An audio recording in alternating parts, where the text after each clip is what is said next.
እንደምን አላችሁ ውድ ተመልካቾቼ፣ በያላችሁበት ቦታ ሰላምና ጤና ይድረሳችሁ። ላልተወሰነ ጊዜ ጠፍቼ ነበር። ዛሬ ደግሞ እንደ እግዚአብሔር ፈቃድ ተመልሻለሁ። አብሬያችሁ ለመስራት ያሰብኩት ዛሬ ስኩዊድ ወይም ደግሞ ከላመላሪ ተብሎ የሚጠራውን የአሳ ዝርያ ይሆናል። እሱን እንዴት አድርጌ በቤት እንዳዘጋጀሁት አብረን እንመለከታለን። ስኩዊድ ብዙ በሀገራችን የተለመደ አይደለም። ውጭ ላለን ሰዎች ግን በዛም አዲስ ላይሆንብን ይችላል። በተለያየ መንገድ ልናዘጋጀው እንችላለን። እኔ ዛሬ እንዴት እንደማዘጋጀው አብረን እናያለን። በመጀመሪያ ስኩዊዱን አንድ ግማሽ ኪሎ ነው ውሃ ውስጥ ቀዝቃዛ ውሃ ውስጥ አደረኩት ለማጽዳት እንዲመቸኝ። ከዛ ከቀዝቃዛ ውሃ ውስጥ አውጥቼ እንደምታዩት በመክተፊያው ላይ ዘረጋሁት። ስኩዊድ ረጅም የሆነ ጭራ የሚመስል ነገር ከጭንቅላቱ ውስጥ የሚወጣ አለው። ከዛ በተረፈ ወደ 8 የሚሆኑ እግሮች አሉት። በሱ ነው እንግዲህ ምግቡን እየሰበሰበ የሚመገበው። ከዛ በመቀጠል ምንድነው የምናደርገው? ከዘረርነው በኋላ በማድ ቤት ውስጥ በምናገኘው በቲሹ ወይም ደግሞ በሶፍት እንደዚህ እናደርቀዋለን። በማድ ቤት ሶፍት ማለት ነው።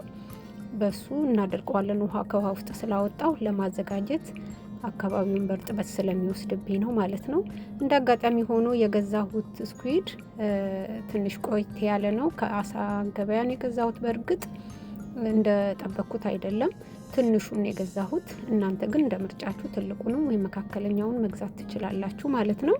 ከዛ በመቀጠል ምንድነው የምናደርገው? እንደምታዩት ከሆድ እቃ ውስጥ እጅን በመጠምዘዝ እጅን ጠምዘዝ እንዲዞር በማድረግ ጭንቅላቱን መዝሼ አወጣዋለሁ ማለት ነው። ብዙ አያስቸግርም። ቀስ አድርገን ዞር ስናደርገው ራሱ ተመዞ ይወጣል። በዚህ መንገድ እያንዳንዱን እናወጣዋለን። ለቤተሰባችን በምንፈልገው መጠን ማዘጋጀት እንችላለን ማለት ነው። ከዛ መሀል ላይ ያለውን ጭራ የሚመስለውን ነገር ስለማልፈልገው እሱን አወጣዋለሁ። ይኸውላችሁ አይኑ ነው ይሄ። አይኑ ተለቅ ተለቅ ይላል። ይኸውላችሁ እንደምታዩት ተስፋ አደርጋለሁ ይህን ይመስላል። ሌላው ጠብ ጠብ እያለ የምታዩት ጥቁር ነገር ያው ትንሽ የቆየ ስኩዊድ ስለሆነ ነው እንጂ ፍሬሹ ቢሆን ኖሮ ራሱን ችሎ ቀለም አለው ከሆዱ የሚወጣ እሱ አይጣልም። አስፈላጊ ከሆነ ለከለር ለሆነ ምግብ መስራት ከፈለግን ለምሳሌ እንደ ፓስታ የፓስታ ሊጥ ለመስራት ከፈለግን ፒዛ ለመስራት ከፈለግን ከለሩን ጥቁር እንዲሆን ስንፈልግ እንጠቀማለን። እንግዲህ እንደምታዩት ሆዱን መሀል እጄን ከትቼ ነጭ ነገር መዝዤ እያወጣሁ ነው። እያንዳንዱን በዚህ መልክ ከሆዱ ውስጥ እያወጣን እናጠራለን።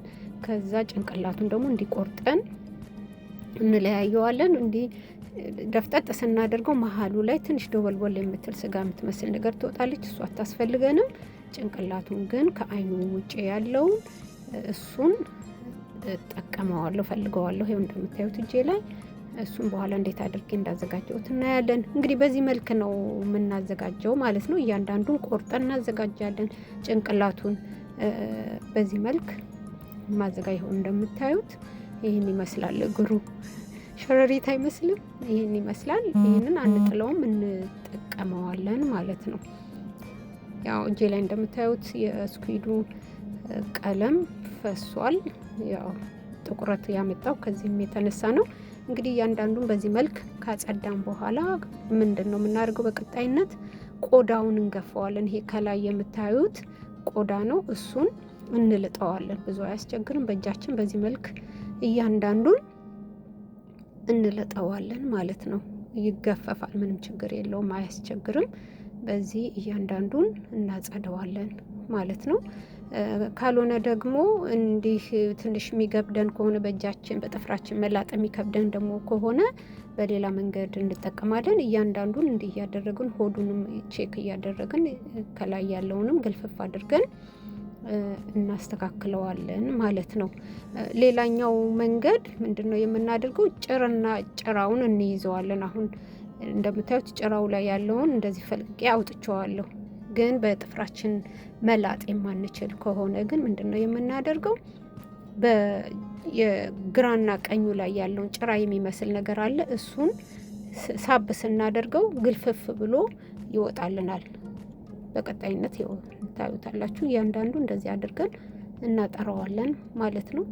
ትንሽ ያልተለመደ ሊሆን ይችላል። ይኸው እንደምታዩት ይሄ ጭራ ይሄ ጎንና ጎኑ ላይ ያለውን ሳብ ስናደርገው ሙሽልቅ ብሎ ነው የሚወጣው ያለምንም ችግር። ብዙ ጥፍራችንን እርዳታ አያስፈልገውም ማለት ነው።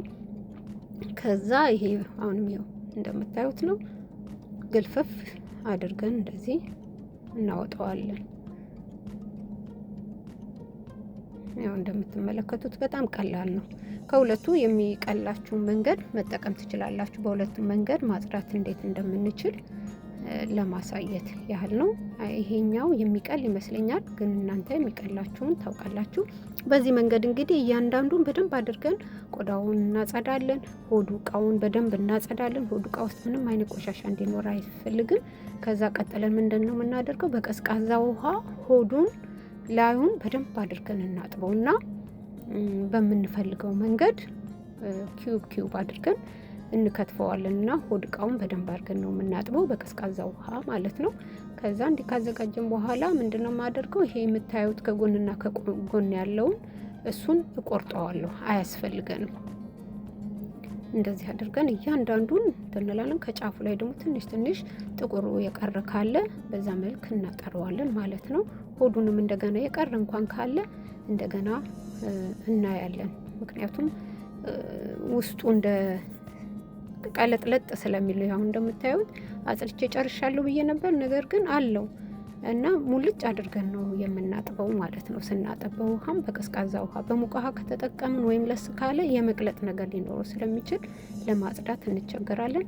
እያንዳንዱን እንግዲህ ጭራውን ወይም ይሄ ከጎንና ከጎን ያለውን ነገር እሱን እንቆርጠዋለን በቢላ ነው። ይኸው እንደምታዩት እያወጣሁት ነው ከውስጡ የቀረውን ነገር። ጸዳ ብለን አንድ ያጥበናል ብለን ባንተው ጥሩ ነው። ከዛ ይኸው በቃ እንደምታዩት በጣም ቀላል ነው። እንደ ሌላው አሳ አያስቸግርም። ከላዩ ያለው ቆዳ ደግሞ ሸካራ አይደለም፣ ለስላሳ ስለሆነ በቀላሉ ሊላቀቅ የሚችል ነው። በተቻለ መጠን በቀዝቃዛ ውሃ ማድረጋችን ነገሩን ቀላል ሊያደርገው ይችላል ማለት ነው። እያንዳንዱን እንግዲህ በዚህ መልክ እናደርጋለን። እኔ የተጠቀምኩት ግማሽ ኪሎ ነው። እናንተ የምትፈልጉትን ያህል ማድረግ ትችላላችሁ። ግማሹን ኪሎ በሙሉ ነው አጥቤ ያዘጋጀሁት። ያው ቀደም ያሳያችሁ ከጭንቅላቱ ላይ እንግዲህ ይህንን ይመስላል። እያንዳንዱ በዚህ መልክ ጭንቅላቱን አዘጋጅቼዋለሁ፣ አልጣልኩትም። እናንተም የሆዱን እንዲህ ጭንቅላቱን ፍጭጭ ስታደርጉት ከስር የሚወጣለ እሱን ትጥሉትና ይሄ እንግዲህ ኮከብ ይመስላል። ሲያዩት በጣም ደስ ይላል። እንደው የእግዚአብሔር ስራ የሚገርም ነገር ነው። በዚህ መልክ እያንዳንዱን እናዘጋጃለን። የማያስፈልገንን ወደ ቆሻሻ እንጥላለን ማለት ነው። ከዛ በመቀጠል ምንድን ነው የምናደርገው? እያንዳንዱን ይህንን እዚህ ላይ መክተፊያው ላይ ያለውን በሳህን ላይ አስቀምጠዋለሁ። ለምንድን ነው እንዲህ የማደርገው? እያንዳንዱን እያነሳው ለመቁረጥ እንዲመቸኝ መክተፊያዬንም ደግሞ አጸዳና ደረቅ ባለ መክተፊያ ላይ እከትፋለሁ ማለት ነው። የቀረውን ይህንን ለአንድ ጊዜ ነው የምጠቀመው ማለት ነው። ጫፉ ላይ ያለውን ጥቁር ያለውን ነገር ካለ እሱን እናስወግዳለን። ከዛ በተረፈ በዚህ መልክ እንግዲህ እያንዳንዱን እንከታተፈዋለን። እያንዳንዱን እኩል እኩል አድርገን እንከታተፈዋለን። የግድ ይችን ያህል መቅጠን አለበት ማለት ሳይሆን ውፍረቱን እናንተ በምትፈልጉት ልክ ማድረግ ትችላላችሁ።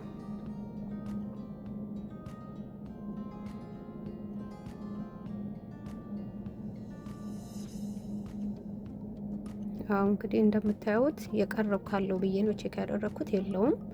አንዳንድ ጊዜ እንዲህ ቼክ አድርገን ማዘጋጀት እንችላለን ማለት ነው። ጫፉ ላይ አንዳንዴ የማንፈልገው ከሆነ ጫፉን መጣል እንችላለን። የግድ ጫፉ መኖር የለበትም። በነገራችን ላይ ስኩዊድ ከተለያየ ነገሮች ጋር መጠቀም እንችላለን። ከአትክልት ጋራ፣ ከሩዝ ጋር፣ ከፓስታ ጋራ ወይም ከሰላጣ ጋር አድርገን በምንፈልገው መንገድ አዘጋጅተን መብላት እንችላለን። ይህንን ይመስላል እንግዲህ ዛሬ አጥድቼ። ከዛ በኋላ ይሄ ምንድነው ማደርገው? ያዘጋጀሁትን ከፈለኩኝ ወዲያው መስራት ከፈለኩኝ እጠቀማለሁ። ካልሆነ ደግሞ ፍሪጅ ውስጥ ማቆየት ካለብኝ ለአንድ ቀን ትንሽ ሎሚ አድርጌ አስቀምጣለሁ። ካልሆነ ደግሞ እንዲቆይ ከፈለኩኝ የምፈልገውን መጠን አዘጋጅቼ ፍሪዘር ውስጥ ከተዋለሁ ማለት ነው። እንግዲህ በዚህ መልክ አዘጋጅተን እንጠቀማለን።